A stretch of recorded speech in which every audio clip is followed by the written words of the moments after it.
بسم اللہ الرحمن الرحیم۔ اللہ کی تسبیح بیان کرنا۔ رسول اللہ صلی اللہ علیہ وآلہ وسلم نے ارشاد فرمایا، جو شخص سبحان اللہ والحمد للہ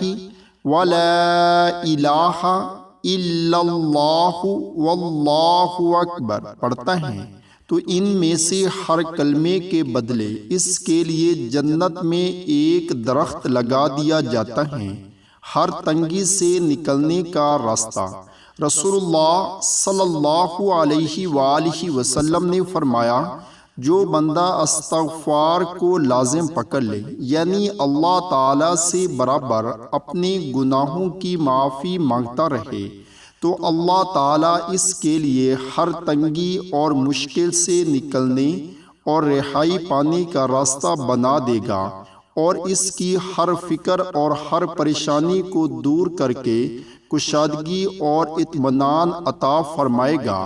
اور ان طریقوں سے رزق دے گا جن کا اس کو خیال بھی نہ ہوگا۔